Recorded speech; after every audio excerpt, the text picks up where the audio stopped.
We're here today to tell you 3 things that we think every single commander deck should have. I'm Mia, and we're almost done unpacking. I'm BZ. I've been working very hard on a cube lately. We're the Nitpicking Nerds, sponsored by Card Kingdom. If you're building a cube or a commander deck, which is far more likely watching this channel, you can go there and get all the cards you need sent all in one package to your house in a reasonable time frame. Card Kingdom has very good, excellent, good, near mint. There's all the qualities that you can get, and you can choose the prices for all of them. Card Kingdom, best place online to be buying cards. Use our link, tell them we sent you. We're also sponsored by Dragon Shield, best sleeves in the multiverse. Good sleeves? If you use the code NERDS. At checkout, you could save 5% of your Real Text dollars on your entire order, which includes playmats and sleeves and dual mat sleeves. There are so many things that you can choose from on Dragon Shield's website. That was the worst real money tax dollars yet. It doesn't have to be It's good. only going downhill from here, folks. We are also have a Patreon. We are also patrons of you, but you're patrons of us. And if you're patrons of us, we thank you from the bottom of our heart. As we build this new set, it's all possible because of you guys. And if you watched our recent couch videos, you know that we're focusing on making videos we're passionate about instead of endless set reviews. I don't know if we're excited about Avatar enough to make another Avatar video, but your support helps us keep making cool strategy content like this. So we've brought you today a little bit of a checklist, things you can look at while building your decks,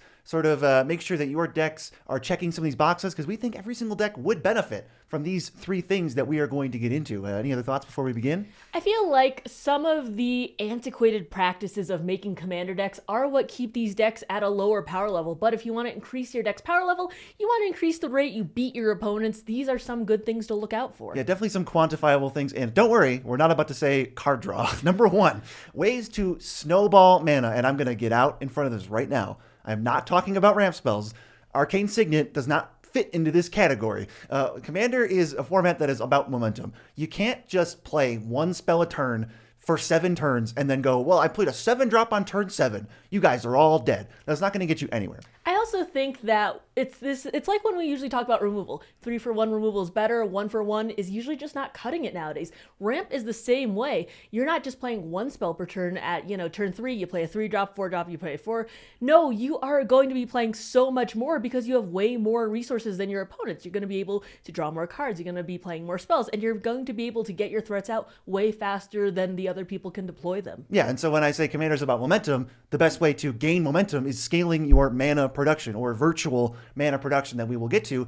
So more than just ramp, we need a way to take our graph from a steady incline to an explosion, where we just generate twice as much mana or more as we had before, because our deck has been doing the thing. We snowball out of control, and that's when we play like 5 spells in a turn or 1 giant spell and kill everybody with our snowball-y mana. It's just so much easier to beat people when you have way more resources at your disposal. You're not getting color screwed.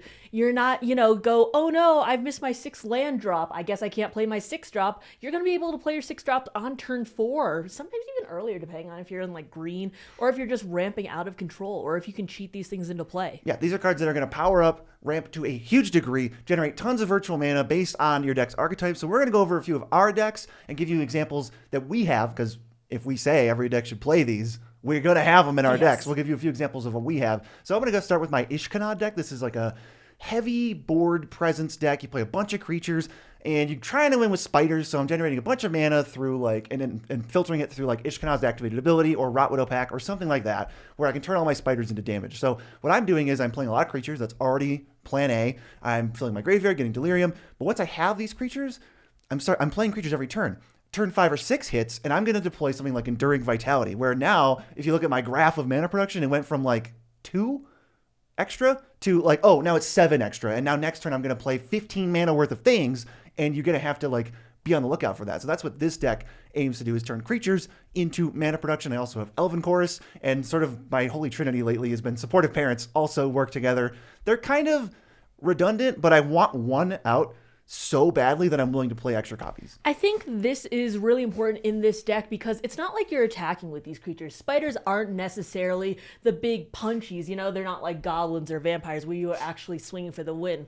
A lot of your win cons rely on a ton of mana, whether you're flashbacking, Spider Spawn, 7 mana, Ishkanah's ability, a ton of mana. 7 mana. Yeah, another 7 mana that you can trigger multiple times and at instant speed. If you're doing Rot Widow Pack, also a ton of mana.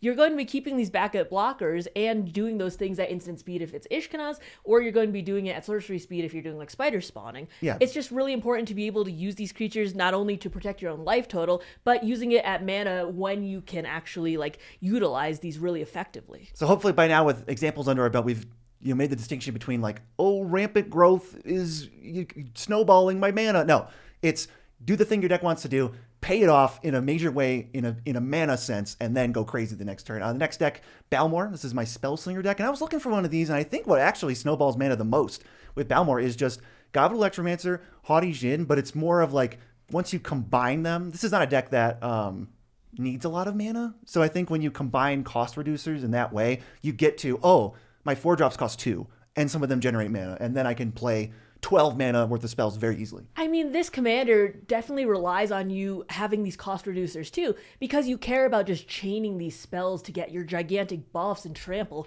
A bunch of 1/1s aren't going to do much with prowess if they're going to stay 1/1s and you're not casting these spells. But if you're able to reduce these spells by 2, even more if you have more cost reducers, I feel like you have a couple more in here, then you can just start chaining these out for a ton of damage in this deck. Yeah, and this is not your average Spellslinger deck. It's way slanted aggressive. I mean, Balmor says, give trample +1/+0. It's not like, oh, draw a card. I'm trying to beat people up. So this deck will look a little different than a stay back and Comet Storm you sort of deck. That deck, the ways to snowball mana probably look more like Mana Geyser and like reiterate and copying things like that. And then you have Haughty Djinn mixed in, but Haughty Djinn is more of a rampant growth for the bigger Spellslinger decks that are trying to cast 2 spells, but for this deck, when I'm trying to cast 5, it's like huge mana. It also, with Haughty Djinn, is awesome because with this deck, it's going to give him that much more damage if Balmor's out, plus trample. He gets really big and beefy when you can get all these spells into your graveyard. Next, we'll jump over to your Uro deck. Okay. You talk about how you ramp and then how you turn that into an absolute explosion. Okay, Uro is based on swinging with land creatures when the time is right. So just kind of dirtling your way into there, making sure your life total stays at a healthy level. And then when you have like 15, 20 lands, you turn them all into creatures and then you swing for the win. Uro does have some traditional ramp in it, but with Uro's ability for one, you're able to put lands out faster than normal. There's also things like Aftermath Analyst. I am milling a ton to get that escape trigger for Uro, but I'm not actually exiling the lands in my graveyard because with things with Aftermath Analyst, you get 3 in the graveyard to begin with, and then when you can pop him when he's ready, and all of the lands will come back tapped. That's so great for things with landfall triggers, like the Scoot Swarm stuff that I have in here, or if you just want all of that extra mana. There's also Splendid Reclamation to do the same thing, bring everything back, and also just throw something in the graveyard that I can exile later for escape. And Rude Awakening, that will untap all of my lands. It will turn them into creatures. Maybe I want to use that as a mini ritual. Maybe I want to punch with them. Maybe I want to do both and float some mana before they all untap.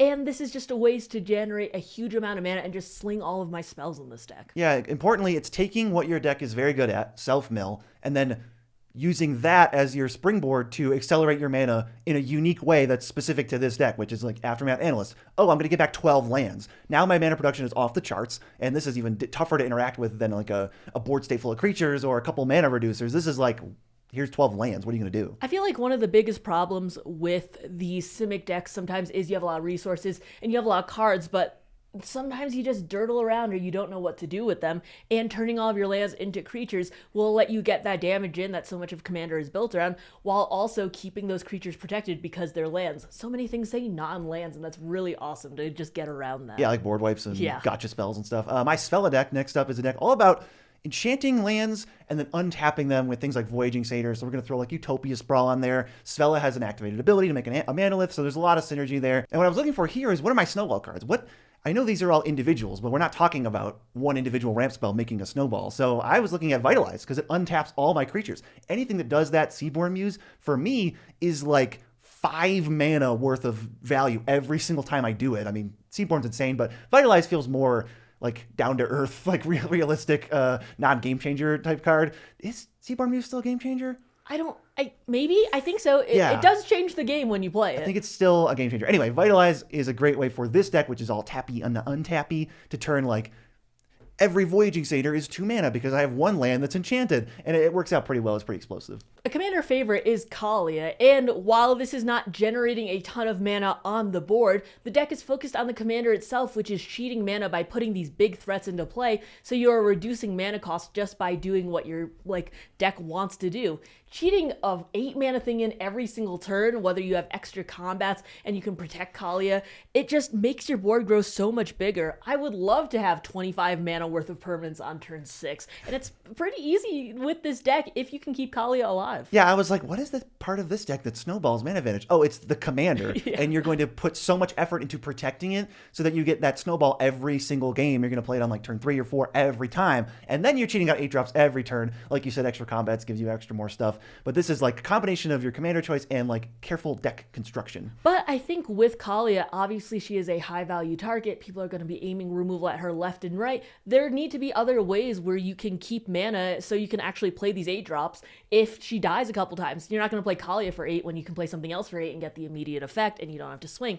So with this, I like more traditional ramp like Talismans and Ornithopter of Paradise, but my one secret is keeping Grim Hireling in this deck. It is so good. All of your creatures fly, so hitting someone for 2 treasures is amazing, but when you have all these creatures going at everyone, you're able to get 6 mana per turn if you can hit everyone once. These are very evasive creatures. People usually don't want to throw the thing that they spent 4 or 5 mana to when you just cheated something out for free, so you are able to get these big amounts of mana so you can actually start casting these threats from your hand too. Yeah, and you've like you said, you've got the Talismans and the Ornithopters as backup, and then you got Grim Hireling, Yeah. Kalia every day, and you're just going to send it. We've got more examples because I feel like every deck is really different, and these are all like wildly different decks with wildly different answers. My Ellis Ilkor is a very new deck. I just built it, and this deck is super low to the ground. I don't only play like 4 drops. It's just like play a bunch of aristocrats, sit there, eventually sack them all and kill everybody. So I was like, what do I have? And looking at this deck means I realized I probably need 1 to 2 more, but one that I did find that is a giant mana advantage based on what my deck wants to do, sacrificing creatures, is Ascend from Avernus. It's X, white, white, white, and then if you pay enough mana, like 3 in this deck's case, you just get all your stuff back. And now I'm putting maybe 15, 20 mana value worth of creatures on the board, and that's probably enough to just win the game. I've cheated so much mana by filling my yard and sacking all my stuff. There's so many good mana cheaters in Aristocrats to begin with, whether you're doing the Pitiless Plunder and Pawn of Ulamog type things.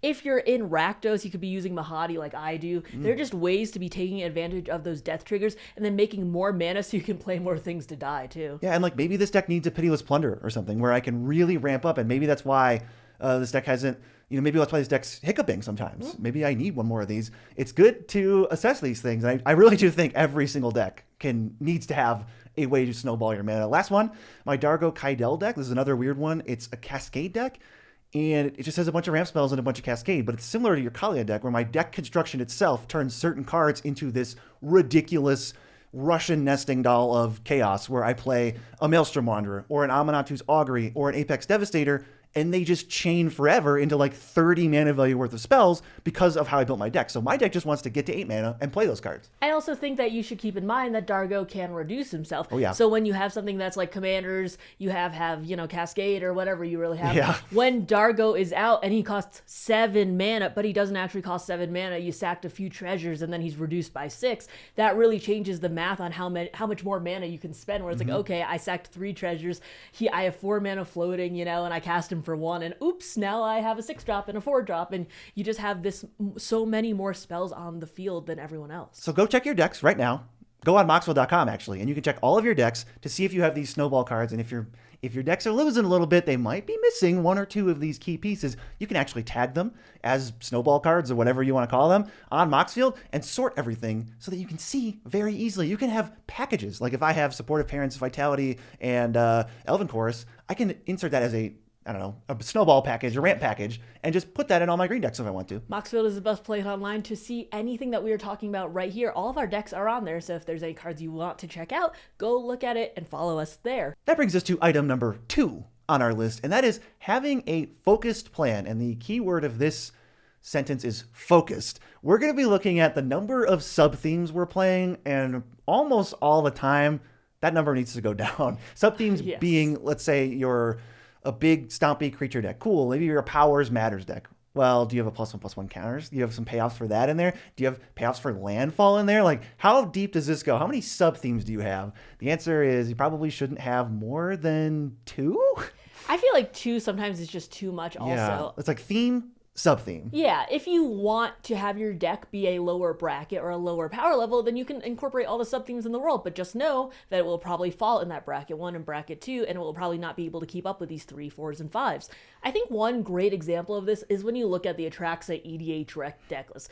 If you just net deck off of the Atraxa page on EDH Rec, you're going to see a bunch of themes, Proliferate and Poison and 1/1 counters, and because Atraxa can do a lot with all of those themes, it is very easy for people to go, well, doubling season is awesome. I have planeswalkers in here. I would love to put some poison here. What about charge counters? Yeah, what about +1/+1? And so that will make your deck very diluted. It will be hard to go, for instance, to poison them out to 10 if you are also having 1/1 counters and super friends in your Atraxa deck. That's one of the reasons we don't love doubling season. It's a high premium for that cost, and you're usually not doing both parts of doubling season. You're usually doing one or the other, and that's not great unless you're doing things like super friends. Well, yeah, because if you're doing a doubling season is a super friends, that's where they combine. But like usually you're doing one or the other. And if you're doing tokens, well, I've got a bunch of cards that double tokens for less mana. Yeah. And if you're doing counters, I got a bunch of cards that do counters for less mana, which is why we just never end up playing it, because it's one of those cards that splinters you off, where you're like, oh, I want to get everything, I want to get all the value, but like those two halves of the card don't work together at all unless you're planeswalkering. Yeah, I also feel like when you have a focused plan, sometimes people go all in on a focus, but they don't really take into account the rest of their deck. For instance, if you're like a Sithis deck and you really like enchantments, but you are not playing a lot of creatures in your Sithis deck, enchantments like Elven Chorus, even though it's an enchantment, might not be great in your deck. That card demands you to go wide and produce a bunch of stuff and have a lot of creature spells in your deck so you can get the value out of the static ability and cast stuff, which is functionally drawing cards. I mean, we can look at like the what if cards too. Yeah, there's so many what if cards because people are thinking about all of the different scenarios they can have. For instance, in my Yarok deck, it's all about ETBs. I can't really think about, but what if someone stops ETBs? And what if they stifle all the ETBs? Because then I'm going to start putting in things like Go for the Throat instead of things like Ravenous Chupacabra, and that really dilutes the theme of my double ETBs in the deck, and that really makes it just less effective, and my commander less effective overall. Yeah, one of my rules for this is if I'm playing a 50 creature deck, I like having one way to kill like a humility or something weird, like a torpor worm. I don't know, something weird that's hitting, that's shutting off all my stuff. I like to have maybe 1 or 2, but if you start splitting down the middle, what was the point of even going ETBs in the first place? Yeah. Go for the Throat does nothing for you. It just really dilutes it, and you go, oh, well, just because, I could kill that thing, but this is a worse rate now, or just because I have the flexibility doesn't mean it goes really well with my deck. I think you really just have to keep that in mind when you are crafting and see what your deck wants to do overall and like what you want to focus on. Yeah, exactly. What about your card drawing deck? We want to use this as an example too. Yeah, so I have this deck. It is like Nekuzar with white, and I have 2 commanders that are mostly there for their colors, but I like casting big splashy spells and chipping in too.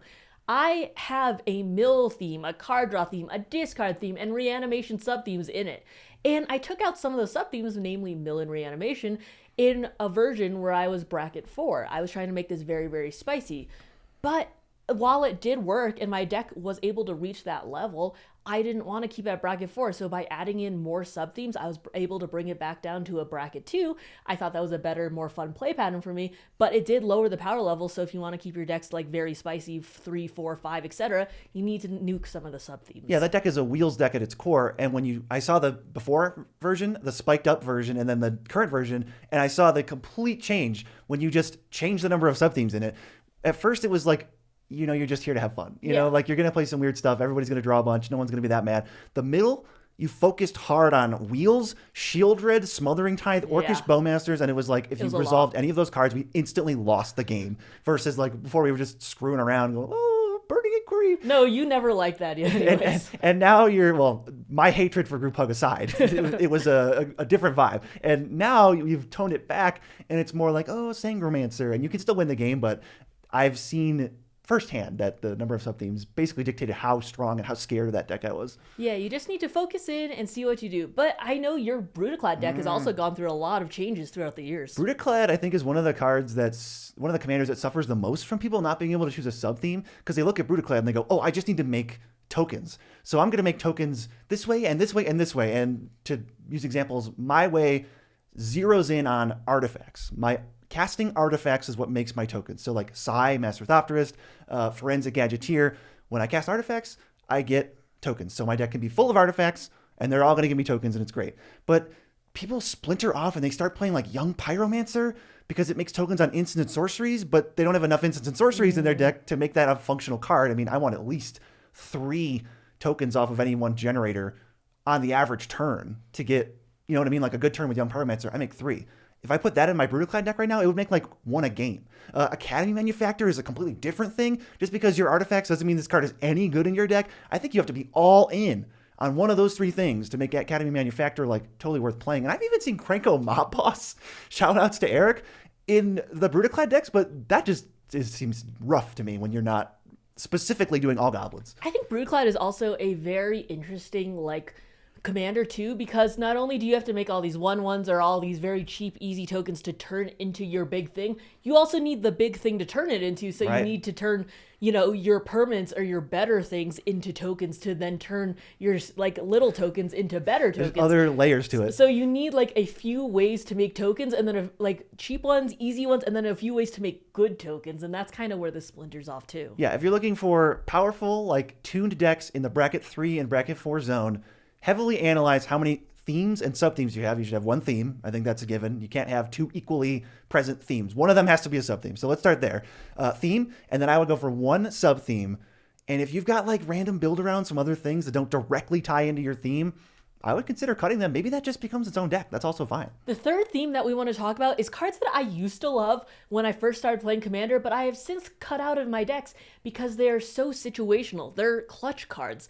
Usually people should have 1 to 2 of them per deck, and these are cards that are very good in very niche situations. They can get you out of a pinch, but too many can just weigh down your deck overall.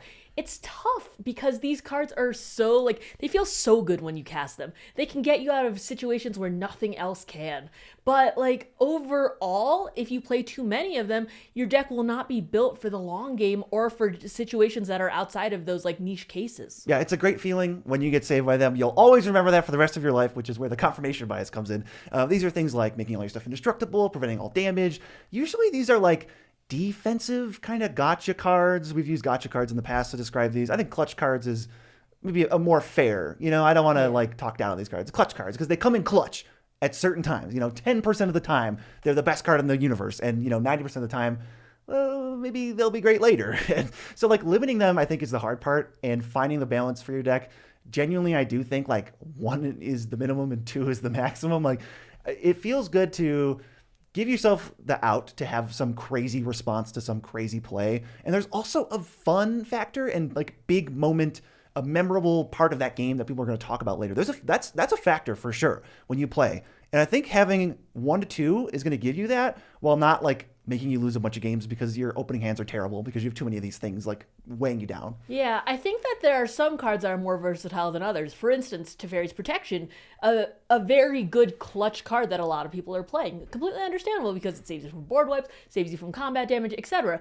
But then there are spells like Ink Shield and Deflecting Palm, which are pretty niche and usually not worth the mana. Like, for instance, Ink Shield, 5 mana for an instant, and if they just poke you with like 4 damage or something and you're at 5 life, are you going to use it? Maybe, but like you're probably waiting for swing for 15, swing for 20, and then you're like, whoa, I have 15 2/1s? Or Deflecting Palm, that is one you hate. I do have like an extra hate, not because I like lose to it or because it just frustrates me that like I don't want people to lose percentage points. You know, this card's taking up a slot, and I know you're already playing Ink Shield, I know you're already playing Teferi's Protection.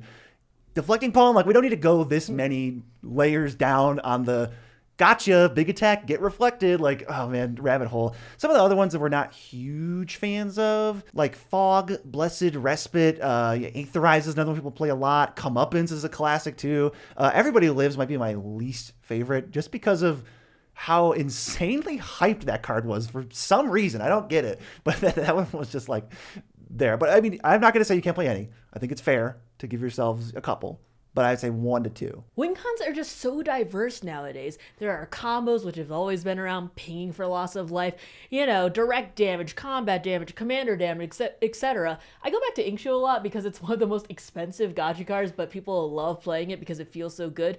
But how many times are you going to have Ink Shield in your hand and it's like, okay, well, I'm going to ping you with, one of the, aristocrat cards with I say, LSL Core or Ascend something. from Avernus, here's Blood Artist, there's a lot of decks that just don't even care about that. So I think limiting them means they still come up. You still get out of these ridiculous situations where you have no business winning the game or no business surviving that board wipe. And then you come around and clutch the game at the last minute. But I do want to talk about our favorites, some of the ones that we've scanned through that we do play in our decks. And I think some of my decks probably could use another clutch card. Some of them have 0. And I don't stand by that. I think I want to get one in there. I love clutch cards. I'm such a sucker for them, which is why it's been so hard to take them out. I feel like people won't believe you based on how we talk about clutch cards. God. I used to play clutch cards everywhere. I used to put Ink Shield in every deck that could run it, but I do like my win rate going up, and that usually means I have to cut these high mana situational cards. The ones I'm still playing, though, Teferi's Protection, I do like that card quite a lot. It's very, very good and gets you out of a lot of situations. Clever Concealment, a favorite of both of ours. Sometimes, honestly, I've been liking this better than Teferi's Protection lately. Maybe that's because we're in the higher 3s and low 4s and stuff, but I just feel like it does a lot of what Teferi's does better. I think just for me, mana efficiency is the thing that I'm prioritizing over everything. Clever Concealment is never 4. It's usually 3 or 1 or something like that. And I almost don't... The fog half of Teferi's is the part I don't care about. Yeah. And when I'm protecting from board wipes, it's just... Teferi's Protection is just so versatile, whether it's like, okay, my life total can't change, that's awesome. All my permanents phase out, that's also great. It saved me from so much that I think 3 mana is, depending on your deck, worth it to be doing that. If you're playing Pillow Fort or something especially like that, it might be easier and better to turtle up with some of these cards. Yeah, one that I think belongs in this category that is not necessarily super obvious, that we play a lot, is Benevolent Offering. I love Benevolent Offering. It's an explosion of life when they don't expect it. A surprise blocker is usually what that happens to. And then you can, make some deals and stuff. And that does help. That can add to the clutch factor of this card. But this thing saved me billions of times. Yeah, it's really saved me too, where it's like, I'll attack you for lethal. No, you won't. I have so much more life now. I'll make a deal with them so they can kill you on the next turn. And I have surprise blockers too, so take that. Yeah, I play Arachnogenesis in my Spiders deck. That seems like a slam dunk. How could I not do that? Most of the time, it is abysmally bad, even when I have the Kindred payoffs.